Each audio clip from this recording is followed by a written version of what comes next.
Саламатсыздар, урматтуу достор. Бүгүн жумуштун соңунда сиздерге мындай арзубаган чакан болсо да бир тарыхка кошкон салымыбыз тууралуу кыскача ушул видеодо айтып берейин деп атам.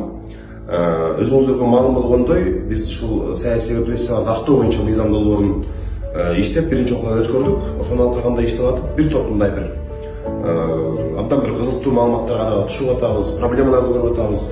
Өзүңүздөргө белгилүү болгондой, Атабейит чоң ташта билесиздер, Чыңгыз Айтматов койгон Атабейит улуттук тарыхый мемориалдык комплекс бар. Ал жерде бүгүн бүт ушу Кыргыздын улуттук лидерлери Жусуп Абдрахманов, Касым Тыныстанов, Иманалы Айдарбеков бүт ушу Чыңгыз Айтматов жатат, сөөгө жатат. Эми ошонун бардыгына Болот Абдрахманов деген агабыз ушул бир кумурскада эмгекчи, Атабейиттин жетекчиси, мондагы 10 томдук китеп чыгарган. 10 томдук китеп чыгарып, ушул китепти саясий жана репрессияга тушуккандарды, курмандыктарды чыгарган, бүт ушул жазып чыккан. Ушул китепти биздин бир 20 миңдей ата бабаларыбыздын тизмеси бар. Убагында куугунтукталган, атып өлтүрүлгөн, сүргүнгө айдалган, иши кылып мындай бейгүнөө өлгөн ата бабаларыбыздын тизмеси бар. Ушул бүт чет элдиктер сатып алат экен. Бул абдан маанилүү китеп. Ошого басып чыкканга каражат жок. Мен бүгүн эки нерсени айтайын деп атам сиздерге.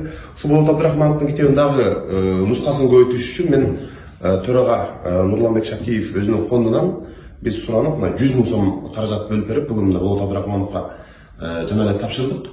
Эми аз болсо дагы ушу китептин бир аз нускасын көбөйтөбүз деп. Экинчиден, биздин фракция ошол сунуш берип, өзүңүздөр билесиздер, мыйзам долбоорунун иштөөнүн алкагында Маданият министри Алтынбек Максутов менен дагы сүйлөштүм. 2 айдан кийин, жаңы жылдан кийин, 24-жылды Атабейиттин кызматкерлери айлык абдан аз, арга жок ушу бир майыптарды иштетүүгө аргасыз болуп атабыз деп Болот Абдрахманов агабыз айтты эле.